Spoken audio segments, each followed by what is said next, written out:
തുറക്കുന്ന ടൈമിലേക്ക് ഒരു വെറൈറ്റി ആയിട്ട് ഉണ്ടാക്കിയെടുക്കാൻ പറ്റുന്ന നല്ല ടേസ്റ്റി ആയിട്ടൊരു സ്നാക്സിൻ്റെ റെസിപ്പി ആയിട്ടാണ് കേട്ടോ വന്നിട്ടുള്ളത്. കണ്ടാലും നമുക്കൊരു കട്ട്ലേറ്റിൻ്റെ ലുക്കൊക്കെ ആണെന്നുണ്ടെങ്കിൽ, പക്ഷേ ഇതൊരു വെറൈറ്റി ആയിട്ടാണ് കേട്ടോ. മസ്റ്റായിട്ടൊന്ന് ട്രൈ ചെയ്ത് നോക്കേണ്ട ഐറ്റം കൂടെയാണ്. അപ്പോൾ ട്രൈ ചെയ്ത് നോക്കിയതിന് ശേഷം ഫീഡ്ബാക്കും കൂടെ എന്നെ അറിയിക്കാൻ മറക്കരുത്. അതുപോലെ വീഡിയോ കണ്ടുകൊണ്ടിരിക്കുമ്പോൾ ഇഷ്ടമാണെന്നുണ്ടെങ്കിൽ ആ ലൈക്ക് ബട്ടൺ ഒന്ന് ക്ലിക്ക് ചെയ്യാൻ മറക്കരുത്. ചാനൽ സബ്സ്ക്രൈബ് ചെയ്തിട്ടില്ല എന്നുണ്ടെങ്കിൽ ഒന്ന് സബ്സ്ക്രൈബ് ചെയ്ത് സപ്പോർട്ട് ചെയ്യാനൂടെ മറക്കരുത്. ഫേസ്ബുക്കിലാണ് കാണുന്നതെന്നുണ്ടെങ്കിൽ ഫേസ്ബുക്ക് പേജ് ഒന്ന് ഫോളോ ചെയ്യാനും കൂടെ മറക്കരുത് കേട്ടോ. അപ്പോൾ എങ്ങനെയാണ് തയ്യാറാക്കി എടുക്കുന്നത് എന്നുള്ളത് നോക്കാം. ഇതിലേക്ക് നമുക്കങ്ങനെ ഉള്ളി വഴറ്റിയെടുക്കുക അങ്ങനെയുള്ള കാര്യങ്ങളൊന്നും ചെയ്തെടുക്കാനില്ല കേട്ടോ. പെട്ടെന്ന് ഉണ്ടാക്കിയെടുക്കാൻ പറ്റുന്ന ഒരു ഐറ്റമാണ്. അപ്പോൾ അതിനായിട്ട് ഞാനിവിടെ ഒരു 2 മീഡിയം സൈസുള്ള ഉരുളക്കിഴങ്ങ് ഒന്ന് പുഴുങ്ങി ഒന്ന് ഉടച്ചെടുത്തിട്ടുണ്ട് കേട്ടോ. അത് ഞാൻ ഈ ഒരു ബൗളിലേക്ക് ഇട്ട് കൊടുക്കുകയാണ്. അതിൻ്റെ കൂടെ ഒരു 2 അല്ലെങ്കിൽ 3 പച്ചമുളക് ഇട്ട് കൊടുക്കാം. പിന്നെ ഒരു ടേബിൾ സ്പൂൺ കണ്ടിട്ട് മല്ലിയിലയും കൂടി ഇട്ട് കൊടുക്കുന്നുണ്ട് കേട്ടോ. അതിൻ്റെ കൂടെ തന്നെ 1 ടീസ്പൂണ് ചില്ലി ഫ്ലെക്സ് ആഡ് ചെയ്ത് കൊടുക്കുന്നുണ്ട്. അതുപോലെ 1 ടീസ്പൂൺ തന്നെ ഒറിഗാനോയും കൂടെ ആഡ് ചെയ്ത് കൊടുക്കുന്നുണ്ട്. പിന്നെ ഒരു 1/4 ടീസ്പൂണ് ഗരം മസാലയും കൂടെ ആഡ് ചെയ്ത് കൊടുക്കുന്നുണ്ട് കേട്ടോ. ഇനി വേണമെന്നുണ്ടെങ്കിൽ നമുക്ക് ഈ ഒരു രീതിയിൽ തന്നെ ഇത് സെറ്റാക്കി എടുക്കാം കേട്ടോ. ഇനി അടുത്തത് ഒട്ടും നിർബന്ധമില്ല. ഞാൻ കുറച്ച് ചിക്കനും കൂടെ ആഡ് ചെയ്ത് കൊടുക്കുന്നുണ്ട്. ഏകദേശം ഒരു 1/4 കപ്പ് കേട്ടോ. മുളക് പൊടി, മഞ്ഞൾപ്പൊടി, ഇഞ്ചി വെളുത്തുള്ളി പേസ്റ്റും ചെറുനാരങ്ങ നീര് ഉപ്പൊക്കെ ഇട്ടൊന്ന് ഫ്രൈ ആക്കി എടുത്തതിന് ശേഷം അതൊന്ന് ക്രഷ് ചെയ്തെടുത്തിട്ടുള്ളതാണ് കേട്ടോ. വേണമെന്നുണ്ടെങ്കിൽ മിക്സിയിലിട്ടൊന്ന് പൊടിച്ചെടുത്താലും മതി. അത് ഇട്ട് കൊടുത്തിട്ടുണ്ട്. അതിൻ്റെ കൂടെ കുറച്ച് ഉപ്പും കൂടെ ആഡ് ചെയ്ത് കൊടുത്തിട്ടുണ്ട്. ഇനി അതെല്ലാം കൂടെ നന്നായിട്ട് മിക്സ് ചെയ്ത് കൊടുക്കാം. അപ്പോൾ എന്നോട് കുറേ പേര് ചിക്കൻ ഇല്ലാത്ത ഐറ്റംസൊക്കെ റെസിപ്പീസ് ഒന്ന് പോസ്റ്റ് ചെയ്യുമോ എന്നൊക്കെ ചോദിച്ചിട്ടുണ്ടായിരുന്നു. അപ്പോൾ അങ്ങനെയുള്ള ആളുകൾക്ക് വേണ്ടിയിട്ടാണ് കേട്ടോ ഞാൻ അവർ ചിക്കൻ ഒഴിവാക്കിയിട്ടും ചെയ്തെടുക്കുക എന്നുള്ളത് പറഞ്ഞിട്ടുണ്ടായിരുന്നത്. ഇനി നന്നായിട്ടങ്ങ് മിക്സ് ചെയ്തെടുക്കണേ.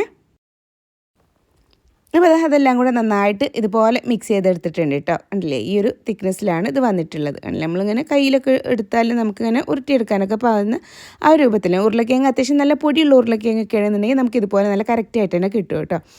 അപ്പോൾ ഇനി നമുക്ക് ഒരു സൈഡിലോട്ടങ്ങ് മാറ്റി വെക്കാം. ഇനി ഇതിലേക്ക് നമുക്ക് ഒരു 10 പീസ് ബ്രെഡ് വേണേ. ഞാനൊരു 10 സ്ലൈസാണ് കേട്ടോ എടുത്തിട്ടുള്ളത്. അത് നമുക്ക് ഒരു മീഡിയം സൈസിലുള്ള ബ്രെഡാണ് കേട്ടോ എടുത്തിട്ടുള്ളത്. നമുക്കൊരു സൈഡിലോട്ട് മാറ്റി വെക്കാം. ഇനി അതിൽ നിന്ന് ഒരു ബ്രെഡ് എടുത്തതിന് ശേഷം നമുക്ക് അതിൻ്റെ സെൻട്രലായിട്ട് ഒന്ന് റൗണ്ട് ചെയ്ത് കട്ട് എടുക്കണം കേട്ടോ. അപ്പോൾ ഞാനിവിടെ ഇതുപോലുള്ളൊരു കുക്കിംഗ് ഒരു കട്ടർ യൂസ് ചെയ്തിട്ടാണ് കേട്ടോ ചെയ്തെടുക്കുന്നത്. അല്ലാന്നുണ്ടെങ്കിൽ എന്തിൻ്റെങ്കിലും ലിഡോ അല്ല അടപ്പോ അങ്ങനെ എന്തെങ്കിലുമൊക്കെ യൂസ് ചെയ്തിട്ട് നമുക്ക് ഇതുപോലെ ചെയ്തെടുത്താൽ റൗണ്ടായിട്ട് തന്നെ കട്ട് ചെയ്ത് കിട്ടുമേ. അപ്പോൾ ഇതുപോലെ അങ്ങ് ചെയ്തെടുത്തിട്ടുണ്ട്. ഇനി വേറൊരു ബ്രെഡും എടുത്തിട്ട് ഈ ഒരു രീതിക്ക് തന്നെ ഒന്നങ്ങ് കട്ട് ചെയ്തെടുക്കാം കേട്ടോ. അതുപോലെ റൗണ്ട് ചെയ്തിട്ട് തന്നെ കട്ട് ചെയ്തെടുക്കാം. അപ്പോൾ നമ്മൾ ആ മാറ്റി വെച്ചിട്ടുള്ള പോർഷൻ നമുക്ക് എന്തായാലും ആവശ്യമായിട്ടുണ്ട് കേട്ടോ ഇതിലേക്ക്. അപ്പോൾ അതതുപോലെ റൗണ്ട് ചെയ്ത് കട്ട് ചെയ്തെടുത്തിട്ടുണ്ട്. ഇനി അത് അടുത്തതായിട്ട് നമുക്ക് അതിൻ്റെ മുകളിൽ കുറച്ച് ടൊമാറ്റോ കെച്ചപ്പ് ഒന്ന് സ്പ്രെഡ് ചെയ്ത് കൊടുക്കാം കേട്ടോ. 2 പീസിലും അതുപോലെ സ്പ്രെഡ് ചെയ്ത് കൊടുക്കാം. ഇനി നമുക്ക് സെൻട്രലായിട്ട് കുറച്ചൊരു ഒരു ഫില്ലിങ്സിന് വേണ്ടിയിട്ട് ഞാൻ ഒരു പുഴുങ്ങി എടുത്തിട്ടുള്ള കോഴിമുട്ട ഒന്ന് ഗ്രേറ്റ് ചെയ്തെടുത്തിട്ടുള്ളതാണ് കേട്ടോ. നല്ല കുഞ്ഞു കുഞ്ഞായിട്ടൊന്ന് ഗ്രേറ്റ് ചെയ്തെടുത്തിട്ടുള്ളതാണ്. അതിൽ നിന്ന് കുറഞ്ഞ പോർഷൻ ഏകദേശം 1 ടേബിൾ സ്പൂണിൻ്റെ അടുത്ത് കണ്ടിട്ട് കേട്ടോ. അത് നമ്മൾ ബ്രെഡിൻ്റെ സ്ലൈസിൻ്റെ ആ ഒരു കട്ട് ചെയ്തെടുത്തതിന് അനുസരിച്ചിട്ട് ഇരിക്കും കേട്ടോ. അത് ഞാനൊന്നങ്ങ് സ്പ്രെഡ് ചെയ്ത് കൊടുക്കുന്നുണ്ട് ഇതുപോലെ. അതിനുശേഷം അതിൻ്റെ മുകളിലോട്ട് ഒരു ചെറിയ പീസ് ചീസും കൂടെ ഇതുപോലെ വെച്ച് കൊടുക്കുന്നുണ്ട് കേട്ടോ. എന്നിട്ട് ഇതുപോലെ ഒന്നങ്ങ് പ്രസ് ചെയ്ത് കൊടുത്താൽ മതി. അപ്പോൾ ഇതിവിടെ സെറ്റായിട്ട് വന്നിട്ടുണ്ട് കേട്ടോ. ഇനി എല്ലാം ഇതുപോലെ ചെയ്ത് എടുത്തതിന് ശേഷം നമുക്ക് വേണമെന്നുണ്ടെങ്കിൽ ചെയ്യാം. അല്ലാന്നുണ്ടെങ്കിൽ ഞാനിപ്പോൾ ഇതൊന്ന് മാത്രം ചെയ്തെടുത്തതിന് ശേഷം നമ്മൾ ഉണ്ടാക്കി വെച്ചിട്ടുള്ള ഒരു പൊട്ടറ്റോയുടെ മിക്സ് ഉണ്ടല്ലോ, അതിൽ നിന്ന് കുറഞ്ഞ പോർഷൻ എടുക്കുക കേട്ടോ. ഒരുപാടൊന്നും വേണ്ട, ഒരു കുറഞ്ഞ പോർഷൻ എടുക്കുക. വേണമെന്നുണ്ടെങ്കിൽ കയ്യിൽ കുറച്ച് ഓയിൽ എന്തെങ്കിലും സ്പ്രെഡ് ചെയ്ത് കൊടുക്കുക, ഒട്ടി പിടിക്കാണ്ടിരിക്കാനൊക്കെ വേണ്ടിയിട്ട്. അതിനുശേഷം ഇതുപോലെ ഒന്നങ്ങ് പരത്തി കൊടുക്കണേ. തിന്നായിട്ട് തന്നെ പരത്തിയെടുക്കുക കേട്ടോ. ഇതുപോലെ തിന്നായിട്ട് പരത്തിയതിന് ശേഷം നമ്മുടെ ഈ ഒരു ബ്രെഡിൻ്റെ ഇതുണ്ടല്ലോ, ആ ഒരു സ്ലൈസും 2 സ്ലൈസും കൂടെ ഇതുപോലെ വെച്ച് കൊടുക്കുക. എന്നിട്ട് സൈഡിൽ നിന്ന് ഇത് ഫില്ല് ചെയ്ത് കൊടുക്കുക കേട്ടോ. ആ ഒരു പൊട്ടറ്റോൻ്റെ മിക്സ് വെച്ചിട്ട് എല്ലാ ഭാഗവും ഇതുപോലെ അങ്ങ് ഫില്ല് ചെയ്ത് കൊടുക്കാം. കവർ ചെയ്തെടുക്കുക കേട്ടോ. ഇനി മുകൾ ഭാഗത്തോട്ട് കമ്മി ഉണ്ടെന്നുണ്ടെങ്കിൽ കുറച്ചും കൂടെ ഇതിൻ്റെ മുകളിൽ വെച്ച് കൊടുത്താൽ മതി. ഇതുപോലെ അങ്ങ് കവർ ചെയ്തെടുക്കണേ ഫുള്ളായിട്ട്. അപ്പോൾ അതുപോലെ കവർ ചെയ്തെടുത്തിട്ടുണ്ട് കേട്ടോ. ആ ഒരു ബ്രെഡ് ഒട്ടും കാണാത്ത രീതിക്ക് ഇതുപോലെ വേണം കവർ ചെയ്തെടുക്കാൻ.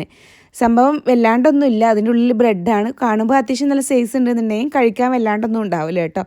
അപ്പോൾ ഒന്ന് റെഡി ആയിട്ടുണ്ട്. ഇനി ബാക്കിയുള്ളതൊക്കെ ഇതുപോലെ തന്നെ അങ്ങ് ചെയ്തെടുക്കാം. ഞാൻ ഇതുപോലെ ചെയ്തെടുത്തിട്ടുണ്ട്. ഇനി അടുത്തതായിട്ട് നമ്മൾ ചെയ്തെടുക്കുന്നത് വെച്ചാൽ നമ്മൾ ബാക്കി വെച്ചിട്ടുണ്ടായിരുന്ന ആ ബ്രെഡിൻ്റെ ഭാഗം ഉണ്ടല്ലോ, അത് ഞാൻ മിക്സിയിലിട്ടിട്ടൊന്ന് പൊടിച്ചെടുത്തിട്ടുണ്ട് കേട്ടോ.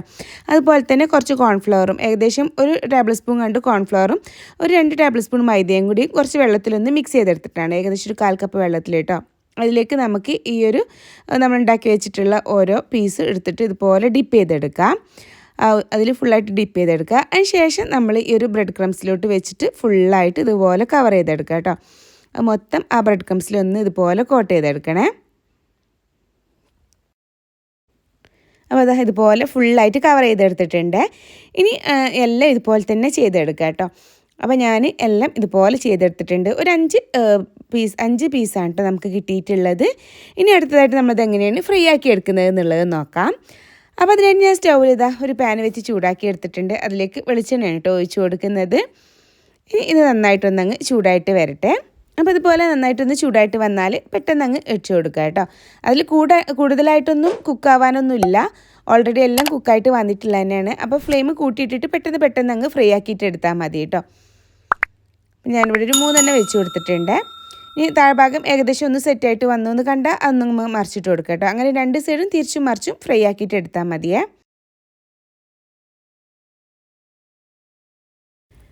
അപ്പോൾ അത് 2 സൈഡും നല്ലപോലെ ഫ്രൈ ആക്കി എടുത്തിട്ടുണ്ട്. ഒരു ഗോൾഡൻ ബ്രൗൺ കളറായിട്ട് ഇതുപോലെ ആയി വന്നാൽ അങ്ങ് കോരിയിട്ട് എടുത്താൽ മതി കേട്ടോ. ഫ്ലെയിം കൂട്ടിയിട്ടിട്ട് ഇതുപോലെ പെട്ടെന്ന് അങ്ങ് ഫ്രൈ ആക്കിയിട്ട് എടുത്താൽ മതിയേ. അപ്പോൾ എല്ലാം ഞാൻ ഇതുപോലെ ഫ്രൈ ആക്കി എടുത്തിട്ടുണ്ട്. നമ്മുടെ ടേസ്റ്റി ആയിട്ടുള്ള സ്നാക്സ് ഇവിടെ റെഡി ആയിട്ട് വന്നിട്ടുണ്ട്. ഒരു വെറൈറ്റി ആയിട്ടുള്ള സ്നാക്സ് ആണ് കേട്ടോ. അപ്പോൾ എന്തായാലും എല്ലാം ഇതുപോലെ ഒന്ന് ട്രൈ ചെയ്ത് നോക്കണേ. അപ്പോൾ അത് കട്ട് ചെയ്തെടുക്കുമ്പോൾ ഇതിൻ്റെ ഉള്ളിലൊക്കെ ഇതുപോലെ നല്ല ചീസി ആയിട്ട് തന്നെ ഉണ്ട് കേട്ടോ. അപ്പോൾ എന്തായാലും ട്രൈ ചെയ്ത് നോക്കിയതിന് ശേഷം ഫീഡ്ബാക്ക് അറിയിക്കാൻ മറക്കരുത്. അപ്പോൾ ഇൻഷാല്ലാ ഇനി മറ്റൊരു വീഡിയോ ആയിട്ട് വരുന്നവരേക്കും ബായ്, താങ്ക് യു, അസ്സലാമു അലൈക്കും.